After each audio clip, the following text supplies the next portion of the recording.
podcast du sport auto en mode audio et vidéo. On en a pris la bonne habitude de décliner chaque épisode en deux versions. Donc si vous nous voyez, bien vous voyez tout de suite que je suis avec un invité aujourd'hui. Et si vous nous écoutez, vous l'entendrez dans quelques instants, puisque je vais lui souhaiter bien le bonjour et espérer qu'il aille bien. C'est notre ami Guillaume Lafay. Bonjour Guillaume. Salut LFD, bonjour à toutes, bonjour à tous. Ravi de te retrouver après quelques longues semaines sans se voir, sans se parler, et après quelques beaux rallyes. Voilà, il nous manquait de nous retrouver, je le dis sincèrement. Et lorsqu'on se retrouve, c'est pour évoquer le WRC, puisque tu es notre expert WRC sur l'Afterlab tout au long de cette saison 2021. On t'en remercie encore beaucoup. Et on a vécu ce week-end un des grands moments forcément de l'année, parce que qui dit rallye de Finlande, que ce soit en toute saison possible, puisque justement ça va faire partie du débat. Oui, un rallye de Finlande, Guillaume, on est d'accord. Là, on retient sa place et on retient son souffle et on regarde ça à fond. Voilà, tout à fait. Alors juste avant, quelque chose qui me tient un petit peu à cœur, LFB, oui. Et qui tiendra aussi à cœur à pas mal de passionnés du sport auto. Je voulais juste rendre un petit hommage à notre ami, cette grande figure du sport auto qui était Fiesman, notamment le dessinateur d'Auto Hebdo. Donc voilà, j'ai grandi un peu avec lui aussi, et la première chose qu'on fait quand on ouvre Auto Hebdo, très régulièrement, c'est d'aller voir ces petites illustrations. Voilà, le dessin humoristique à chaque semaine qui nous régalait. Donc voilà, une grande pensée à ses proches, à sa famille, et un grand merci à lui pour tout ce qu'il a pu apporter. Voilà.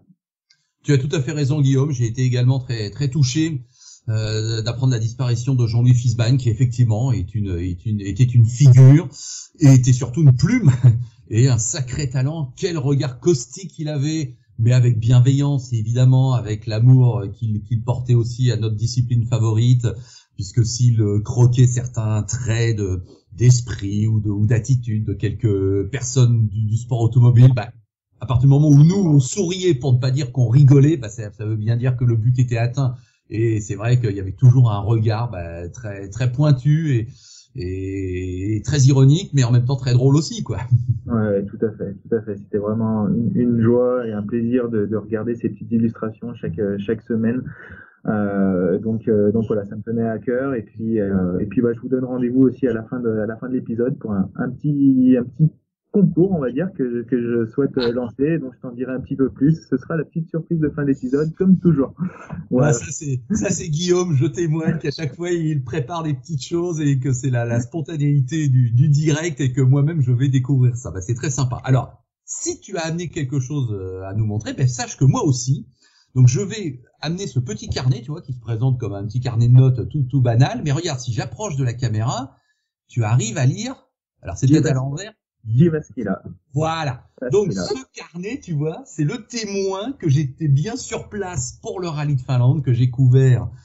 Alors sur quelques années pour Motorsport TV avec Patrick Rivet, souvent on alternait un petit peu, mais je me suis rendu sur place en 2017 et en 2018, mon cher Guillaume. Donc je suis fier et je sais pas si toi tu as eu cette chance d'aller sur le rallye de Finlande une fois. Oui, j'ai eu cette chance à deux reprises en 2011 avec la Skoda S2000 et Juho Hänninen en tant que sur le championnat SWRC à l'époque, et puis par la suite en 2013 également, où je faisais l'assistance et l'ingénierie de Esa-Pekka Lappi et de Hayden Paddon. Donc voilà, j'ai eu cette joie effectivement de découvrir ce magnifique pays, ces paysages de folie et ces spéciales tout aussi folles. En été, par contre, au mois d'août. Donc, comme tu le disais, voilà, on va en discuter, mais c'est vrai que le fait de déplacer au mois d'octobre, ça a quand même eu quelques impacts. Oui, tout à fait. Ça nous a offert des images encore magnifiques, comme le rallye de Finlande peut en offrir. Voilà. Donc c'est bien ce qui me semblait, qu'on a ce point commun, qu'on s'est rendus tous les deux sur place. Donc toi avant moi, c'est clair, mais 2 ans chacun, c'est amusant ce petit point commun. Entre parenthèses, alors il paraît qu'on dit Jyväskylä. Je sais pas si tu as vu cette info aussi, hein. Ah, c'est possible, oui. La prononciation des trémas est un petit peu particulière dans ces langues nordiques. Voilà, je sais pas trop comment on le prononce. J'avais eu l'info par mon amie Linda, que j'ai connue sous le nom de Linda Martins à une époque, et qui maintenant s'appelle depuis bien des années Linda Hirvonen, c'est pas n'importe qui. Donc notre chère Linda, si elle nous écoute, évidemment je la salue bien bas. Et donc elle m'avait effectivement dit en 2018 que a priori, puisqu'elle connaît maintenant bien le finlandais, on dit Jyväskylä. Alors petite parenthèse aussi pour finir notre introduction, la Finlande, je suis comme toi, je vibre à ces paysages fabuleux, ces forêts, ces spéciales, ces routes. Enfin bon, je me suis rendu plusieurs fois en Finlande pour d'autres reportages. Les villes sont assez moches, je me permets de le dire. Jyväskylä, je dirais pas que c'est la ville la plus belle du monde, non, loin s'en faut. Enfin bon, je te dis ça comme ça, là, c'est vraiment une petite remarque. Oui, alors après, c'est vrai que dans ces pays-là, faut pas être très citadin et urbain. C'est certain que voilà, l'attrait de ces pays, c'est pas les grandes villes de faire du shopping et autres. C'est plutôt justement de profiter de ces paysages, de faire des grandes randonnées en vélo, des road trips et autres. Aussi bien en été qu'en hiver, parce que quand on a la possibilité d'aller au même endroit en été et en hiver, voilà, c'est tout simplement fabuleux et il faut le faire. Bah oui, non mais c'est ça. Mais bon, c'est vrai que ces architectures finlandaises de ville, bon, c'est un peu soviétique, on va dire, c'est un peu massif. On peut pas dire que ce soit toujours super beau les bâtiments, mais évidemment, c'est la nature finlandaise qui fait toute la différence. Alors évidemment, on va parler dans quelques instants du résultat sportif. Tout le monde, je suppose, le connaît, mais enfin bon, si vous le savez pas, c'est bien Evans qui a gagné. Et puis il y a eu quelques péripéties. Sébastien Ogier est toujours en tête du championnat du monde, mais il a quand même perdu un petit peu de son avance et on se demande peut-être si ça pourrait pas vraiment nous faire une fin de saison un peu plus inattendue qu'on croyait. On va parler de tout ça, mon cher Guillaume. Mais c'est vrai que la première question, c'est une question de forme, et c'est ce qu'on a commencé à dire, d'apparence de cette saison automnale, d'avoir ce rallye de Finlande début octobre. On a découvert évidemment des paysages magnifiques avec les arbres qui jaunissent, on va dire ça comme ça, par rapport à l'automne. Est-ce que tu as apprécié ce changement de décor de la Finlande? Alors, apprécier, je sais pas. En tout cas, c'était très très différent. Moi, j'ai été vraiment extrêmement surpris par ces premières images d'hélicoptères, effectivement, des forêts complètement jaune orangé, qui m'ont rappelé très clairement le Pays de Galles. Avec la terre qui était beaucoup plus sombre aussi que la couleur grise qu'elle a habituellement quand elle est complètement sèche en été. Ça m'a énormément rappelé le Pays de Galles, le RAC, en enlevant la pluie, mais en tout cas c'était des choses extrêmement intéressantes aussi avec le retour des spéciales de nuit. Ça fait depuis 94 qu'il n'y avait pas eu de spéciales de nuit en Finlande, et donc le fait de décaler du mois de fin juillet, début août à octobre, fait que le soleil se couchait extrêmement tôt et qu'on a eu ces spéciales de nuit qui ont eu leur rôle très clairement dans le classement également. Donc c'était une chose extrêmement intéressante aussi, mais je préfère quand même garder le rallye de Finlande en été, avec l'esprit festif, les gens voilà, en t-shirt, short plutôt qu'en manteau, puisque là on a quand même eu des températures qui étaient extrêmement fraîches, qui étaient quasiment négatives, voire négatives pendant la nuit, et dans la journée on dépassait à peine les 5 degrés, donc voilà, c'était des conditions un petit peu particulières qui ont joué leur rôle, et intéressant.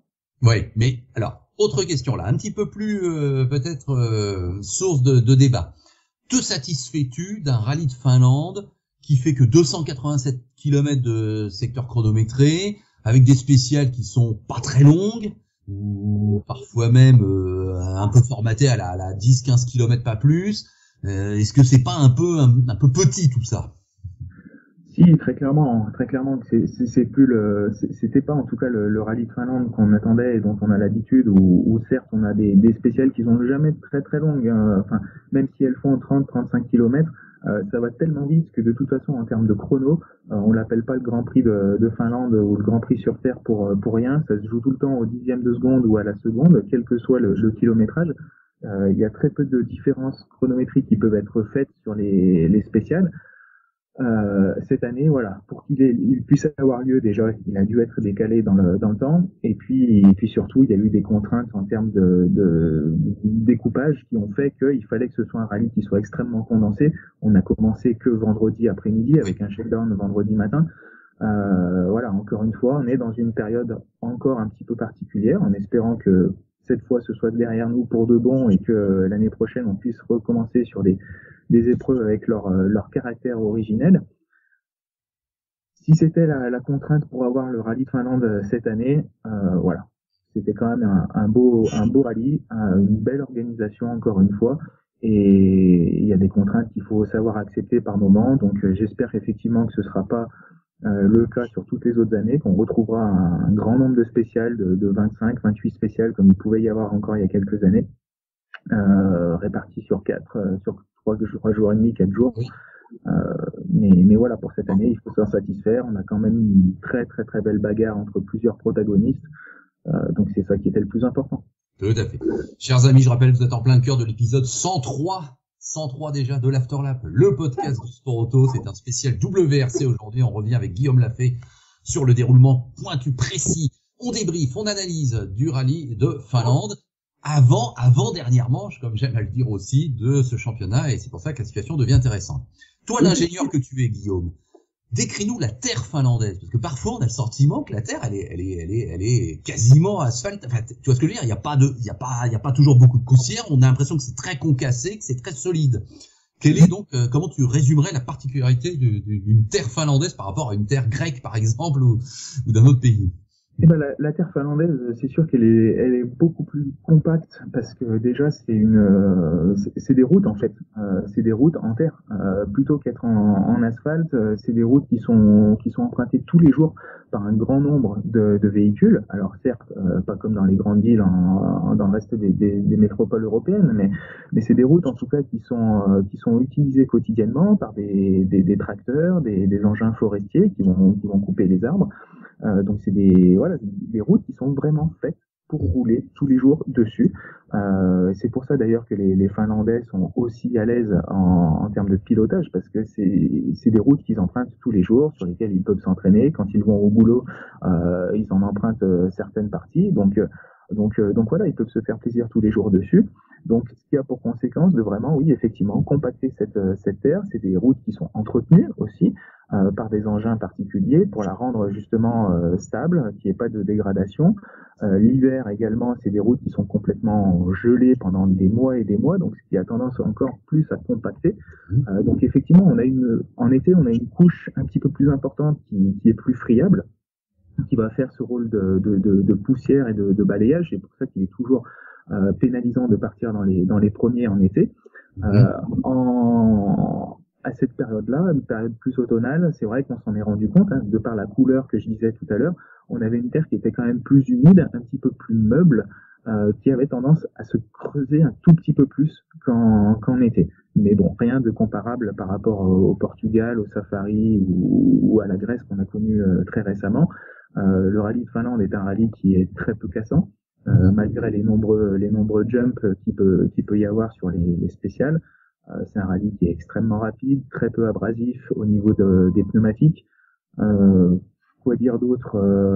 Voilà, c'est à peu près tout. C'était encore pénalisant de partir dans les premiers, Voilà, mais un petit peu moins que l'été, quand la terre est complètement sèche depuis des semaines et des semaines. Et alors, les organisateurs se fatiguent à mettre des plots rouges-orangés dans beaucoup de virages pour empêcher qu'on aille à la corde. Parce que ça a l'air, c'est forcément lourd, ce genre de pièces. Et puis, on a l'impression qu'il y en a des centaines partout. Enfin, je veux dire, c'est une organisation de dingue. Oui. Alors après, une des choses principales aussi, c'est pour éviter que les voitures coupent dans les bas-côtés. Et pourquoi éviter qu'elles coupent? Tout simplement pour éviter de détériorer les bas-côtés, d'avoir à passer des heures et des heures à réhabiliter la route, justement, puisqu'elles sont utilisées tous les jours. Donc en plus de donner un peu de difficulté aux protagonistes du WRC, ça permet aussi de sauvegarder l'environnement entourant, parce que c'est quand même quelque chose qui est extrêmement important pour tout le monde, quoi. Ouais, bon. Ok, bon, voilà pour le contexte de ce rallye de Finlande. Là, je crois qu'on a bien présenté le décor.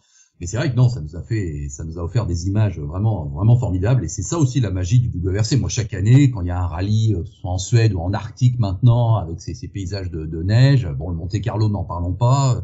Le Kenya, depuis cette année, on sait que c'est fabuleux. Non, c'est vrai que le WRC a aussi cette vocation, finalement, à nous offrir des paysages de pays vraiment uniques en son genre. Alors, Elfyn Evans a donc gagné.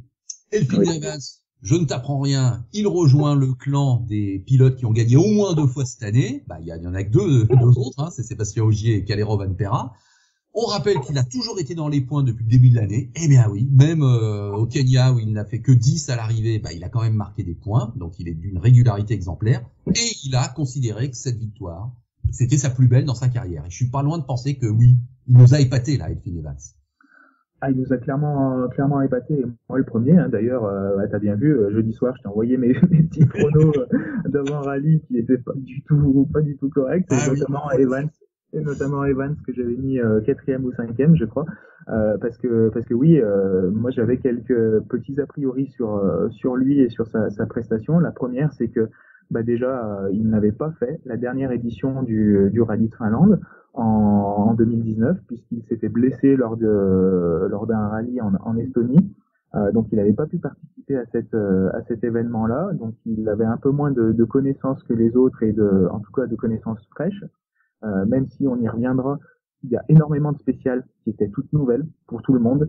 D'ailleurs, ça a été un petit peu déroutant parfois d'entendre les pilotes du WRC qui se plaignaient un petit peu que les spéciales soient trop nouvelles, que ça leur faisait un peu trop de travail ou autre. Mais en tout cas, voilà, beaucoup de spéciales nouvelles. Donc le fait de cet accident faisait que Evans, je le mettais pas dans mes favoris. En plus, comme on sait, il a toujours un petit peu de mal, normalement, en tout cas dernièrement, le premier jour, à mettre sa voiture vraiment au point par rapport au reste du plateau.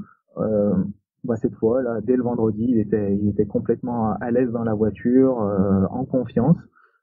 Et puis effectivement, il a fait un rallye magistral, notamment le samedi.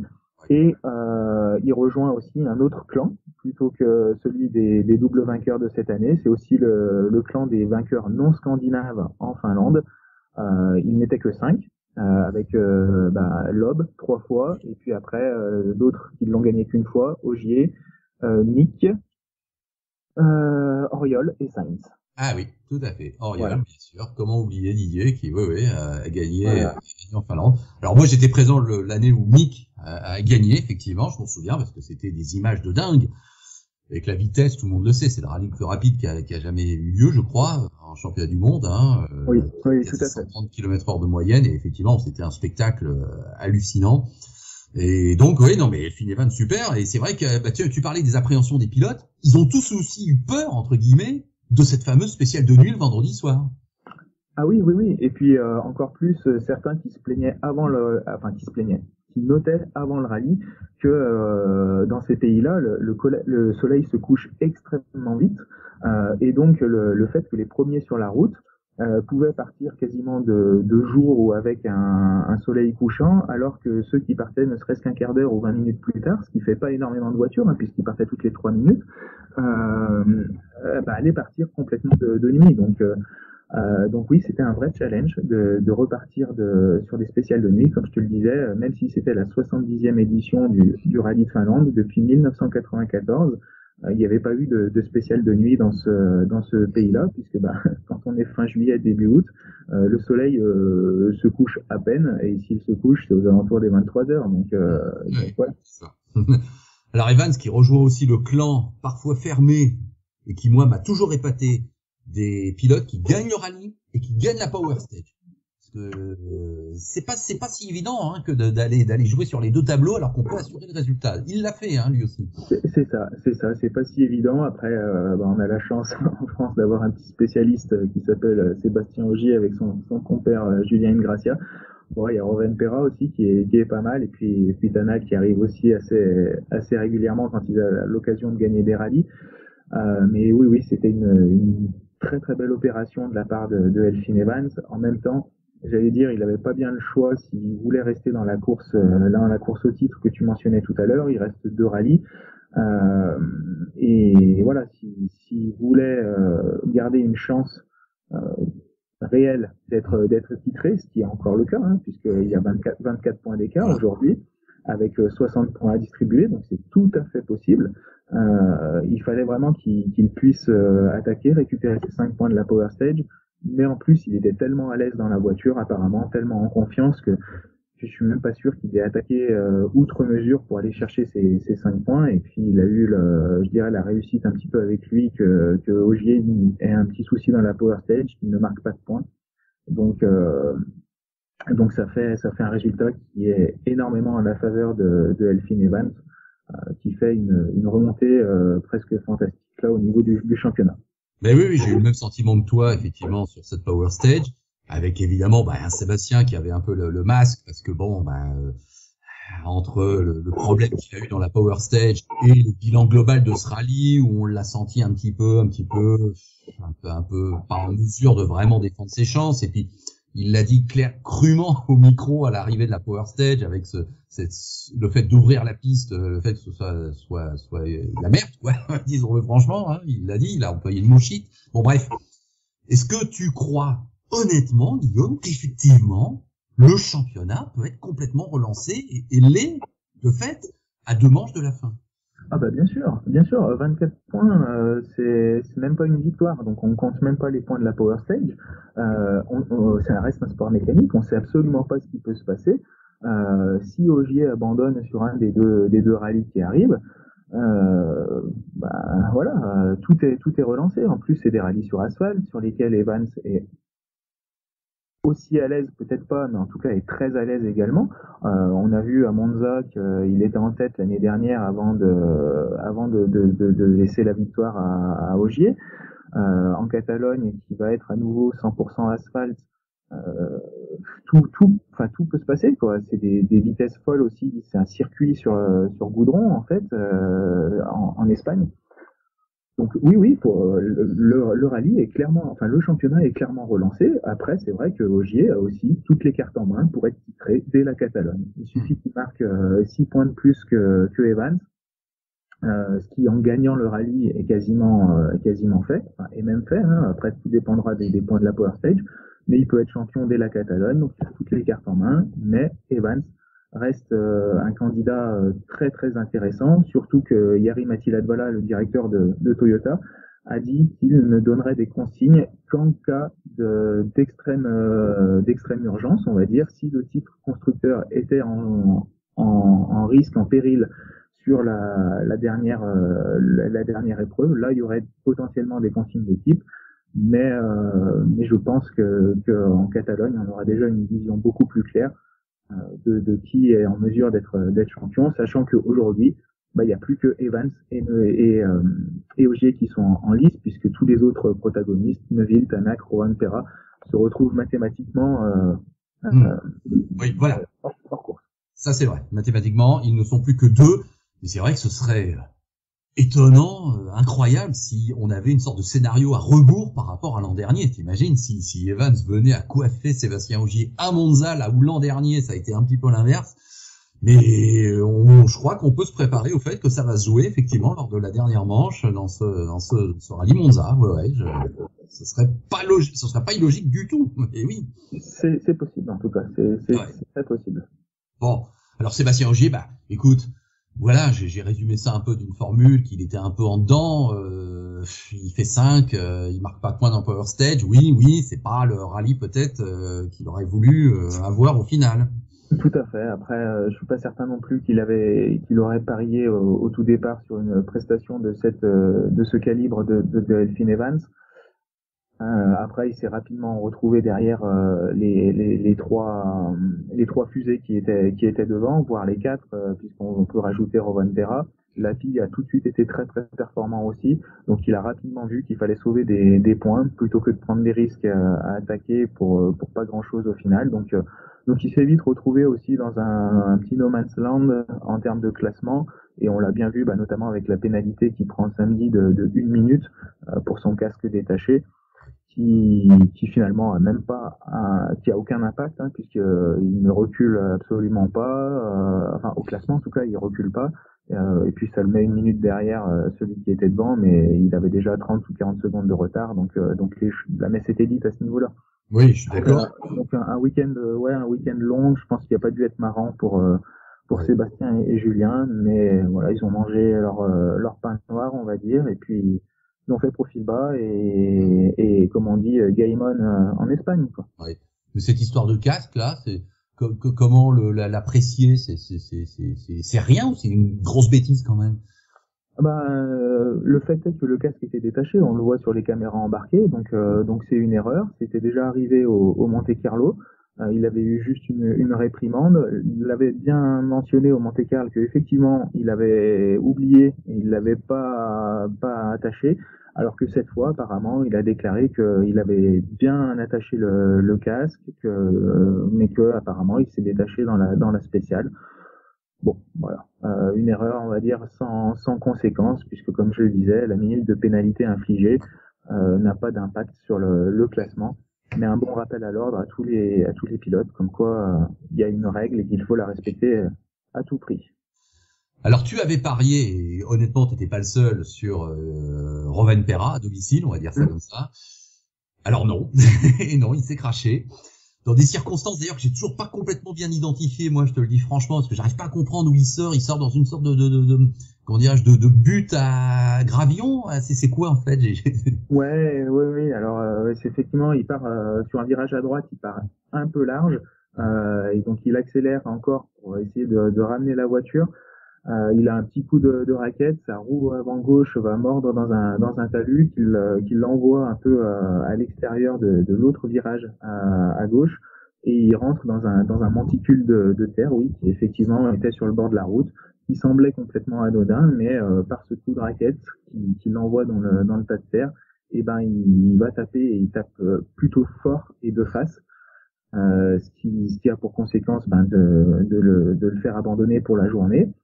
Samedi. Il repart dimanche en rallye 2, mais malheureusement, il était atteint physiquement au niveau du dos. Donc il a fait les 3 premières spéciales de la journée.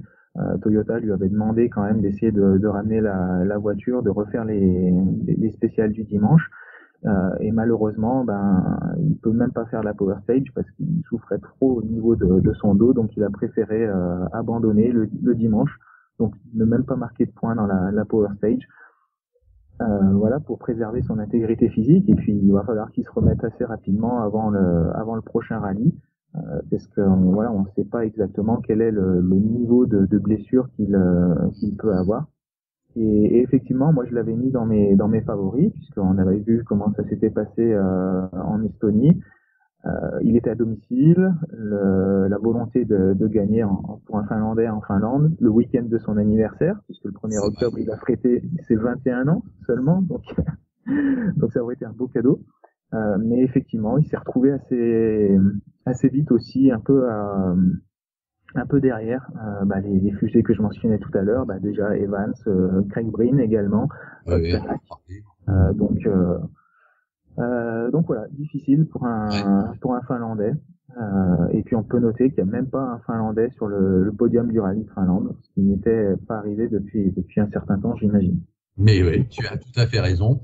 Donc Rovanperä, ça aurait été, s'il avait pu gagner une 3e victoire en 4 rallyes, là c'est vrai qu'il aurait marqué de son empreinte cette année, mais là il y a un petit piqûre de rappel peut-être par rapport à la jeunesse, à l'expérience, à savoir tout négocier. Et autre pilote qui s'est craché de manière, c'est net, c'est Katsuta. Alors tu as vu comme moi que notre ami japonais, qu'on aime bien, était très régulier en début de saison, mais là il en est sur 4 résultats blancs consécutifs. On va dire où il n'a pas marqué de points en tout cas, entre les accidents et les retraits, les forfaits. Bon, la dernière fois c'était vraiment hors de sa volonté bien sûr, mais là il y a quand même une mauvaise passe pour notre ami Takamoto Katsuta. Oui, une mauvaise passe qu'il va falloir qu'il enraye assez rapidement pour repartir sur de bonnes bases pour 2022.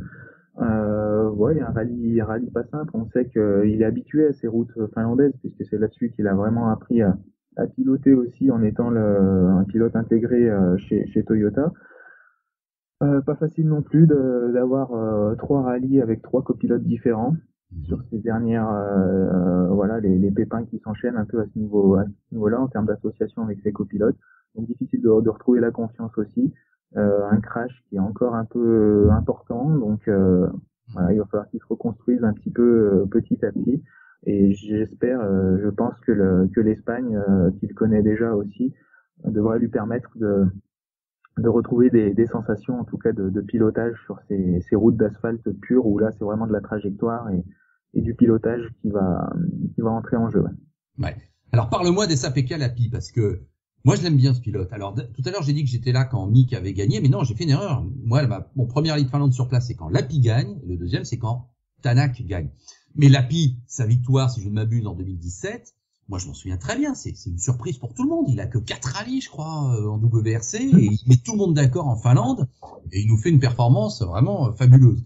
Bah là, écoute, le fait de le revoir, on va dire revenir au plus haut niveau avec une nouvelle, enfin avec une Toyota, et faire 4 à l'arrivée, moi il m'a épaté, franchement là. Alors on sait bien qu'il montre pas grand chose, qu'il est toujours un peu fermé, même c'est ce qu'on peut à la rigueur lui reprocher, mais honnêtement là moi j'ai été impressionné. Et toi? Oui, alors impressionné, oui et non, je dirais, parce que tu vois, dans mes paris, par contre, je l'avais bien mis, je crois, 4e ou quelque chose comme ça, enfin pas sur le podium, mais juste derrière.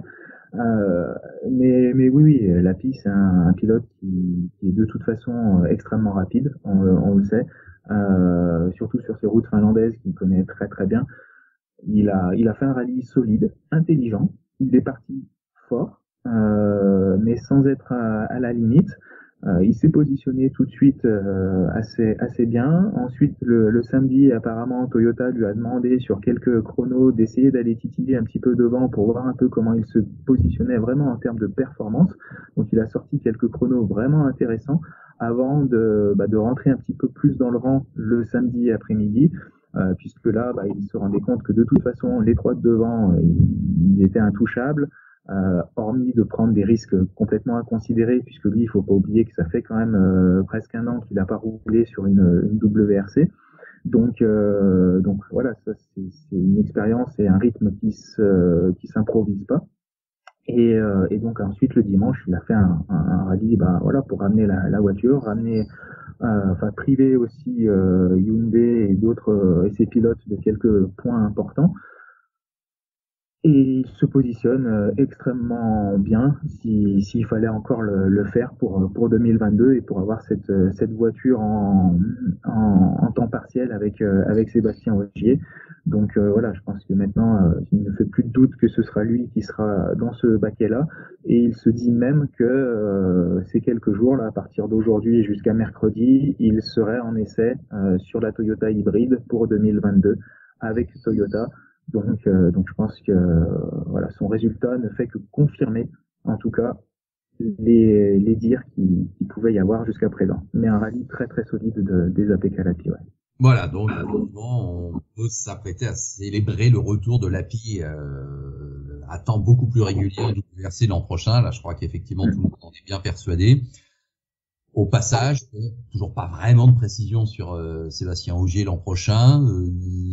Il a commencé à dire qu'il était prêt à faire des courses d'endurance un peu à un niveau pas le WEC quoi, d'un coup. Et honnêtement, c'est ce qu'on a déjà dit depuis plusieurs mois, c'est pas possible. Donc ce serait le LMS peut-être, je sais pas. Enfin, comment tu interprètes ça? Ouais, comme on disait la dernière fois, je pense que ça va se mettre en place petit à petit. Il va tester la Toyota Hypercar sur cette fin d'année. Normalement, si tout se présente bien. Malheureusement, les tests de Bahreïn en endurance ont été un petit peu décalés et entrent en conflit avec Monza, il me semble. Donc il va falloir voir en termes de calendrier comment ça se passe. En tout cas, il va faire du simulateur chez Toyota.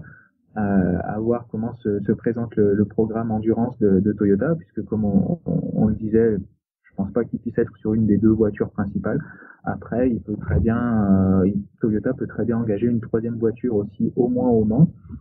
Et puis essayer de faire une ou deux manches en avance sur le WEC pour qu'il puisse faire ses armes. À voir. Honnêtement, pour le moment, je pense que c'est encore flou. Par contre, moi, ce qui me chagrine un petit peu, c'est qu'il est de plus en plus clair, oui, effectivement, qu'il n'y a pas de doute sur le fait qu'il a bien pris sa retraite à temps plein du WRC. Ce que je regrette un petit peu, parce que j'aurais aimé le voir sur les nouvelles WRC. Donc ouais, non. Je crois qu'hélas, la tendance, elle s'affirme de plus en plus, effectivement. Et va falloir s'y faire. Oui, je crois, Guillaume, que là, il a pris sa décision. Bon. On passe à Hyundai maintenant. Alors moi, je vais te poser une question peut-être un peu dure sur Craig Breen, que j'aime beaucoup et qui a toujours un rôle à jouer dans pratiquement tous les rallyes qu'il fait. Donc ça, c'est vraiment déjà une preuve. Puis j'aime bien son fighting spirit, j'aime bien sa personnalité. Bon, ça. Mais est-ce que Craig Breen est le pilote qui finalement ne gagne jamais? Est-ce que je suis un peu dur en disant ça? Je sais pas, c'est compliqué à dire. Alors, s'il ne gagne jamais, déjà, ce qui est clair, c'est qu'il n'a pas encore gagné en WRC, que cette fois, il en était pas loin encore une fois. Toujours est-il que c'est le pilote qui rapporte le plus de points à Hyundai cette année par rallye disputé. Donc devant Tanak, devant Thierry Neuville, ce qui n'est pas rien.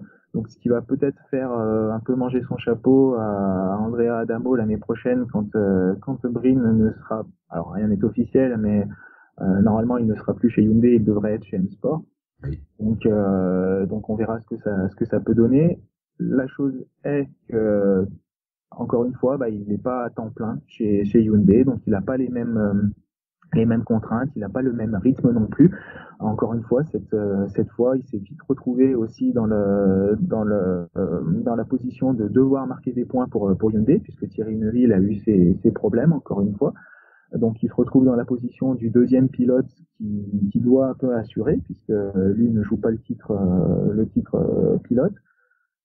Donc psychologiquement, c'est un petit peu compliqué, quoi. Donc il peut pas attaquer, il peut pas se libérer, chose que les autres peuvent complètement faire, étant donné qu'ils ont déjà leur avenir assuré pour l'année prochaine.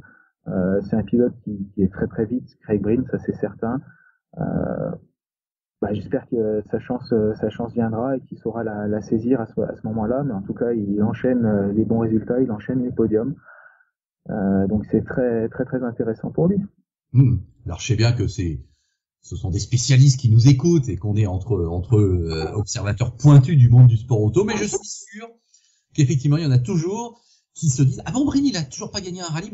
Mais non, chers amis, il n'a toujours pas gagné un rallye de championnat du monde de WRC. Il mériterait d'en avoir un, au moins, on est tous d'accord. Vu sa carrière, vu qu'à chaque fois il arrive quand même à jouer aux avant-postes, mais non, Craig Breen n'a pour meilleur résultat qu'une deuxième place. Il en a signé 2 cette année encore, vous le savez, en Estonie et en Belgique. Mais non, toujours pas. Et moi, j'avoue que, mais c'est vrai que vendredi, quand je vois qu'il est en tête, je me dis: ah, est-ce que c'est enfin son heure? Mais en même temps, par rapport au jeu des constructeurs, des placements par rapport au championnat du monde, oui, on se dit non, à un moment donné, on va lui demander de pas gagner finalement. Enfin, je sais pas, c'est pas si simple cette situation. Tu l'as bien résumé, Guillaume. Ouais, c'est ça. Après, ça aurait été compliqué de lui, enfin, tout dépendait de la hiérarchie qui se dessinait, mais Evans, encore une fois, fait un samedi matin exceptionnel. Il fait 4 temps de scratch d'affilée, 6 avec ceux du vendredi soir. Donc là, il prend clairement de l'avance. Après, il y a Tanak qui était aussi très bien le samedi matin. Et puis le samedi après-midi, on voit que Breen prend un petit éclat. Donc potentiellement quelques consignes qui ont été données en disant: les gars, il faut ramener les 2 voitures 2 et 3 sur le podium. Hyundai avait jamais fait un podium en Finlande avant, donc ça a toujours été un rallye un petit peu maudit pour eux. Donc là, de ramener deux voitures extrêmement bien placées, c'est des gros points de prix sur le championnat constructeur, et il fallait de toute façon limiter un petit peu la casse et essayer de grappiller des points avant les 2 dernières manches qui potentiellement seront un peu plus favorables à Toyota. Ouais. Alors, on sait que Tanak, tu l'as dit, a donc pris la deuxième place au final de ce rallye de Finlande, que Thierry Neuville, hélas, a dû abandonner. S'il y a jusqu'au championnat, ils sont les 3 pilotes là. Neuville, Rovanperä et Tanak, séparés par 2 points seulement. 130 pour Neuville, 129 pour Rovanperä, 128 pour Tanak. Pas mal cette fin de saison aussi pour le podium final du championnat du monde. Là, clairement, oui. Après, ça va être plus la 3e place qui va être en jeu. Sans oublier que, et je pense que là, leurs patrons vont bien leur le rappeler à plusieurs reprises, c'est que l'enjeu principal également, ça va être le titre constructeur entre Toyota et Hyundai. Donc tous ces pilotes-là vont à la fois devoir jouer leur carte personnelle pour essayer d'être 3e, voire 2e, si jamais Evans a vraiment des gros soucis. Mais en tout cas, ce qui sera le plus important, c'est de rapporter des gros points pour le constructeur. Et donc là, effectivement, Hyundai a un petit peu plus de cartes en main, on va dire, que Toyota. Donc Thierry Neuville, qui a dû abandonner. Encore une fois, pas complètement verni, notre ami Neuville. Oui, pas complètement verni. Des circonstances un petit peu bizarres. On ne sait pas trop ce qui s'est passé. Apparemment, c'est une compression dans laquelle il a tapé vraiment fort. Qui aurait soulevé en fait le ski sous la voiture, faisant rentrer des pierres au niveau du radiateur. et puis la rampe de phare qui s'est détachée suite à cette compression et qui s'est complètement envolée quelques centaines de mètres plus loin. Mais surtout, le gros impact, c'est que le radiateur a été endommagé, le circuit d'eau aussi, les températures se sont élevées, et puis il a été obligé d'abandonner puisque le moteur a surchauffé, et il est même pas reparti en rallye 2 le lendemain puisque le moteur était trop endommagé pour pouvoir continuer. Donc des circonstances un petit peu étranges, effectivement. Mais encore un rallye compliqué pour Thierry Neuville qui du coup va finir la saison en essayant de gagner les deux rallyes sur asphalte et encore une fois repartir sur des bonnes bases pour 2022 qui sera une toute nouvelle année pour tout le monde. Alors Guillaume, je signale, et là pour ceux notamment qui nous regardent sur YouTube avec la vidéo de cet épisode, j'ai utilisé une vidéo justement en générique qui date de ce rallye de Finlande, donc c'est un ami à toi qui t'a envoyé des vidéos et qui m'a autorisé à les réutiliser. C'est ça, tout à fait. J'avais un ami, c'est Gogo Berry qui nous suit énormément sur les réseaux et qui nous met tout le temps des commentaires assez sympas et constructifs. Donc qui était sur place et qui a pu nous envoyer quelques vidéos et photos, et d'ailleurs je vais en poster pas mal là dans la semaine sur notre compte Auto Mini Racing sur Instagram et Facebook. Donc n'hésitez pas à nous suivre aussi, et puis je t'en enverrai quelques-unes que tu pourras éventuellement partager également, mais en tout cas des jumps magnifiques, notamment celui de Fourmeau sur la dernière bosse. Donc voilà, on le met maintenant, sur YouTube, c'est maintenant que vous voyez ce saut de Fourmeau, qui est incroyable, 68 mètres, hein, c'est comme ça, ce score officiel. C'est vrai que là, ça fait, c'est surnaturel, c'est incroyable. Même si je pense que c'était filmé dans la Power Stage, la caméra était mal placée. On voit pas là où les voitures atterrissaient vraiment. Il aurait fallu mettre 2 caméras. Parenthèse. Non, c'était. Alors la seule chose, c'est vrai que c'est un jump un saut pour nos amis francophones qui est artificiel à l'arrivée de cette spéciale, donc qui est vraiment fait pour le show, pour le spectacle. Mais il faut des images comme ça de toute façon pour promouvoir le rallye, pour promouvoir ces artistes. C'est juste magnifique, et quand on voit la photo de face de Lapi à une hauteur mais qui est complètement folle, on se demande comment ils font pour atterrir, et c'est là où on peut que souligner le travail de titan qui est réalisé par les ingénieurs, par les mécanos pour préparer ces voitures, pour les développer au niveau des suspensions. C'est juste démentiel. Et c'est ce qui fait toute la beauté du rallye des 1000 lacs en Finlande. Donc non, c'est juste magnifique. Et puis pour enchaîner un petit peu, parce que je pense que c'était ta question aussi sur Fourmeau peut-être. Oui, tout à fait. C'est un rallye extrêmement intelligent aussi de la part d'Adrien et de son nouveau copilote, puisque là aussi, cette année décidément c'est vraiment la valse des copilotes. Donc Alexandre Coria qui a remplacé Renaud Jamoul pour ce rallye pour la fin de saison, et puis certainement une bonne partie de la carrière d'Adrien Fourmeau, c'est tout ce qu'on peut lui souhaiter. Mais un rallye intelligent où il a su prendre la mesure de sa voiture, des routes finlandaises qu'il découvrait aussi à ce niveau-là. Il est parti de manière très très calme pour assurer le plus de kilomètres possible. Il a su aussi avoir l'intelligence d'accepter le fait que pour une fois sur ce rallye, il serait devancé par Gus Greensmith, son coéquipier, qui a lui beaucoup plus d'expérience déjà de la voiture et puis des routes finlandaises à ce niveau-là. Donc il a construit son rallye pour se construire une confiance justement pour les prochaines années. Et voilà, au final, il finit 7e, je crois. Oui. Donc rallye intelligent, on va dire. Tout à fait. Non, tu as tout à fait raison. Et dans le top 10, apparaît le vainqueur en WRC2. Hein. Chaque fois, je te pose la question rituelle, parce qu'il y a un sacré casting en WRC2. Et moi, quand je vois que c'est Teemu Sunninen qui gagne, oui, je me dis que ça veut bien dire qu'effectivement cette victoire, elle est prestigieuse, parce que Sunninen, c'est pas n'importe qui, bien évidemment. Et bon, c'est une victoire au moins finlandaise dans une catégorie, là, c'est sûr. On a senti que pour lui, elle était très importante. Et effectivement, ça a été une belle bataille. Hein. Grosse bagarre, effectivement, avec un plateau encore extrêmement intéressant, notamment aux avant-postes. donc avec Sundinen, Rosberg, Solberg également, Ouais, qui était présent, Utunen exactement, qui a gagné un rallye cette année aussi en WRC2. Donc une grosse bagarre qui a eu lieu jusqu'à la fin, donc qui sourit à Sundinen, qui se relance un petit peu après ses prestations mi-figue mi-raisin en WRC, qui ont fait que il a préféré jeter l'éponge au niveau de M-Sport et repartir sur des balles neuves, on va dire, en WRC2. Donc une grosse bagarre, une belle victoire de Sundinen. Encore une fois, un petit peu déçu par Oliver Solberg, qui décidément enchaîne encore une sortie de route. Ça commence à faire beaucoup pour cette année. Surtout il en est à 5 abandons consécutifs. Hein. Ouais, surtout il peut pas repartir en rallye 2 le lendemain, sa voiture étant trop endommagée. Donc lui qu'on voyait comme le nouveau Rovan Perra également, ça commence à se compliquer un petit peu et on peut se questionner sur le fait que Hyundai soit parti plutôt sur le choix de Solberg l'année prochaine pour faire quelques manches en WRC plutôt que de continuer avec Craig Breen justement. Ouais.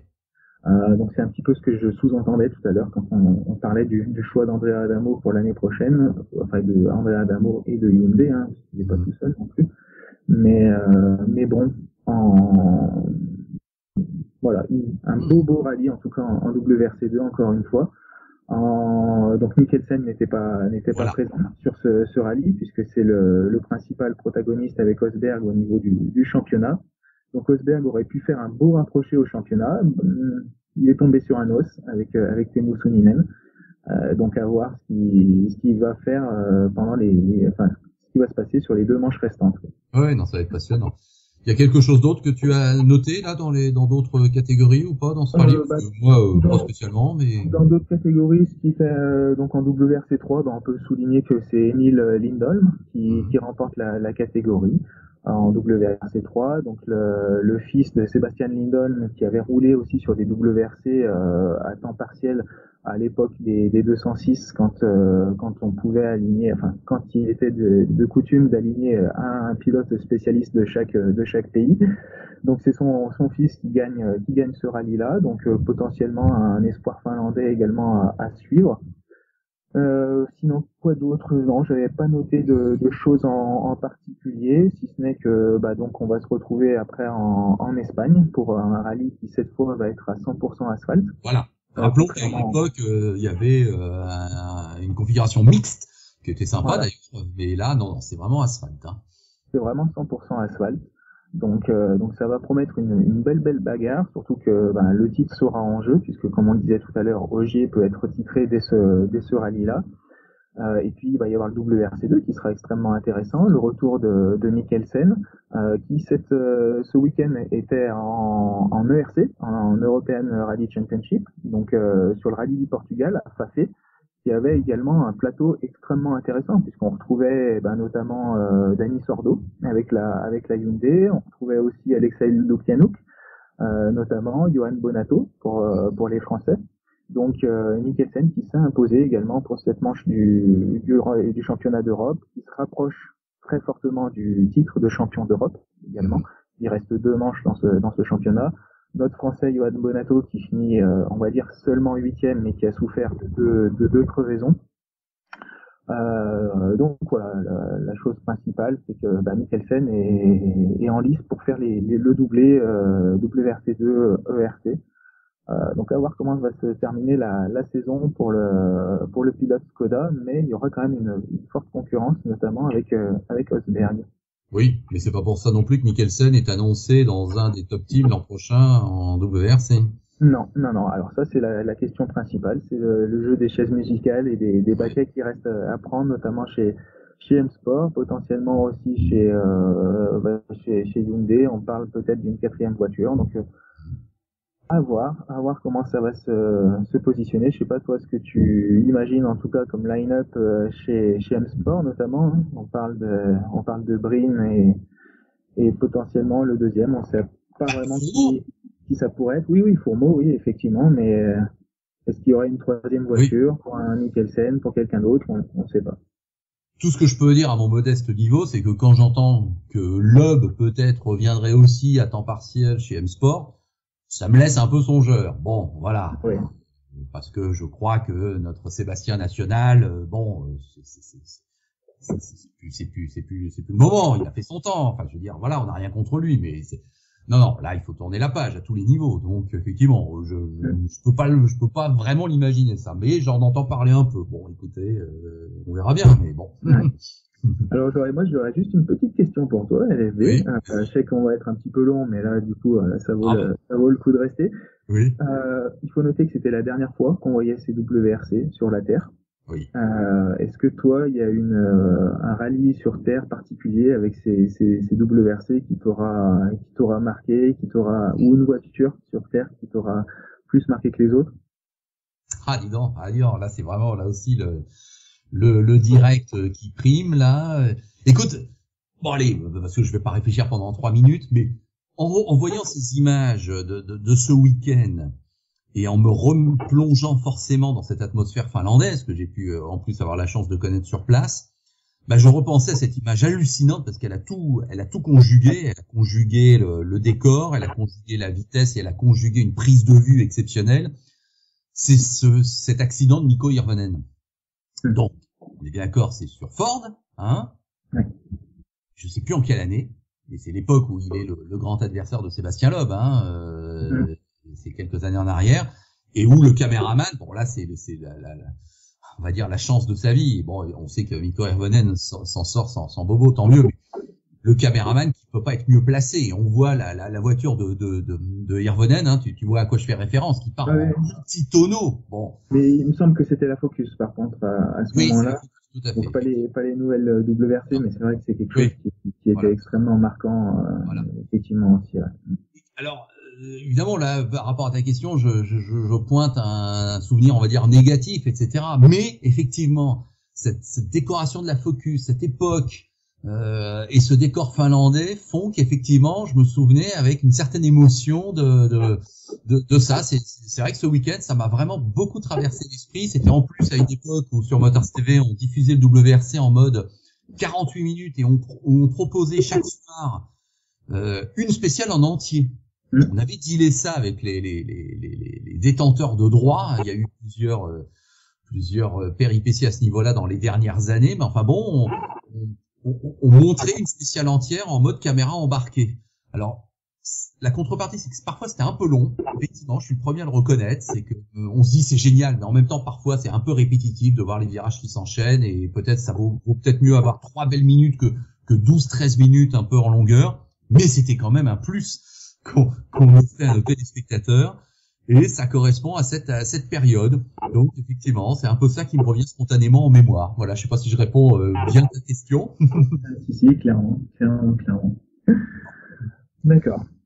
Écoute, je vois qu'on arrive à un peu plus de 3 quarts d'heure encore de discussion, mais c'est tellement sympa comme souvent que écoute, on prend le temps et puis de toute façon c'est comme ça. Et puis je sais que beaucoup nous écouteront jusqu'au bout. Tu voulais quand même terminer par une petite surprise. Tout à fait. Petite surprise, un petit. Je l'avais déjà commencé à l'évoquer la dernière fois qu'on s'était vu, mais voilà, c'était pour vous présenter. Donc je vous rappelle à tous et toutes que on a lancé une exposition permanente de miniatures aussi dédiée aux 100 ans du sport automobile. Dans toutes ces grandes largeurs, hein, que ce soit la Formule 1 et notamment, on va fêter comme il se doit la 100e victoire de Lewis Hamilton qui est arrivé le week-end dernier, mais aussi du WEC, de l'endurance, du GT et autres. Donc voilà. Et puis je vous avais déjà présenté quelques modèles. Là, cette fois, je vais lancer un petit concours, demander la participation du maximum de personnes, donc via les commentaires, via les likes sur YouTube, sur Facebook et Instagram notamment. Voilà. Le modèle qui est en cours d'assemblage, je sais pas si on le voit bien, mais c'est donc une Alpine A110 RGT qui est que je suis en train de monter et qui sera donc exposée sur notre exposition. Et le concours que je veux lancer, c'est que en fait, grâce à notre ami Florent Domas de chez DMS Prod, qui donc réalise les décalcomanies, donner le choix en fait entre la version de Raphaël Astier, notre pilote sudiste, bien connu aussi pour ses exploits à Pikes Peak avec les voitures de Romain Dumas, et la version de Cédric Robert, notre pilote un peu plus local du côté de Saint-Étienne, donc avec son copilote Mathieu Duval, donc qui sont de la région. Voilà, vous demandez laquelle des deux voitures vous souhaitez voir en priorité et qui sera à gagner par une des personnes qui aura voté, hein, tout simplement. Donc voilà. Oui, c'est pas qu'un sondage là que tu nous proposes. Non, ce sera pas qu'un sondage. Il y aura un vrai concours avec remise d'un prix lors de l'ouverture de l'exposition. Donc entre la version numéro 42 de Cédric Robert et la version numéro 47 de Raphaël Astier. Donc vous pouvez voir aussi les décalcomanies donc qui sont réalisées par Florent Domas, donc de dmsprod.fr, que vous pouvez aller voir si vous êtes fan de miniatures également. Donc voilà, un petit concours, donc à vos commentaires dans le post YouTube donc de la vidéo, les posts qui seront réalisés aussi sur Facebook, sur Instagram @auto-mini-racing. Voilà, c'est pour les comptes. Et puis voilà, on retrouvera aussi sur les comptes de LFB, de l'Afterlap, pour qu'on puisse avoir le maximum de participants, de votes. Et puis je vous ferai suivre également le montage de cette voiture dans ce qu'on appelle un work in progress, donc pour détailler un peu toutes les étapes sur nos différents réseaux. Voilà. Bah super Guillaume, super, c'est très sympa de ta part et très intéressant et amusant aussi. Donc on compte sur vous et il y a quand même quelque chose à gagner à la fin, donc c'est très bien. Bon, voilà. Eh ben écoute Guillaume, allez, on approche de l'heure de papotage, mais ça passe très vite et c'est bon signe. Donc on va se quitter là. Je te remercie beaucoup, mais d'ores et déjà, on vous donne rendez-vous pour le débrief d'après Espagne, parce que là, faut pas le louper. Non, voilà. Et puis même s'il y a un Grand Prix, tout ça, non, là, s'il faut faire 2 épisodes dans la semaine, on les fera. Et quoi qu'il arrive, oui, je veux avoir ton avis et on débriefera donc cette avant-dernière manche en Espagne avec peut-être, et oui, pourquoi pas, un titre de Sébastien Ogier nouveau, ou alors au contraire une sacrée annonce de suspense pour la dernière manche qui aura lieu à Monza. Mais en tout cas, là, c'est sûr qu'on se retrouve toi et moi jusqu'à la fin de l'année pour ne rien rater de cette fin de saison WRC. Bon, et allez, ce sera la dernière ligne droite, effectivement, le sprint final, donc assure avec attention, et un dernier petit clin d'œil à ton ami et à mon ami aussi Tristan Gomendi et à son équipe Duquesne Engineering qui ont fait une superbe course à Spa en ELMS, un magnifique podium, donc voilà, je sais qu'il va te retrouver très très bientôt dans les débriefings de Formule 1, donc encore un grand bravo à eux et à très très vite. Voilà, oui, Tristan qui effectivement lui aussi est dans les starting blocks pour nous accompagner pour cette fin de saison F1, parce que là aussi, le duel Hamilton-Verstappen, je crois que oui, ça va être jusqu'au bout sans doute et que il va y avoir des choses à dire. Bon, voilà. Ça va être frictionné. Allez Guillaume, porte-toi bien, bonne semaine à toi et donc prépare-toi d'ores et déjà pour intervenir d'ici pas plus de 15 jours pour nous parler de l'Espagne. Et je vous dis tous aussi un grand merci pour votre fidélité, votre suivi concernant le podcast du Sport Auto, l'Afterlab, que vous retrouvez sur toutes les plateformes et donc globalement aussi en vidéo sur la chaîne YouTube, l'Afterlab. Allez Guillaume, à bientôt. Allez, salut.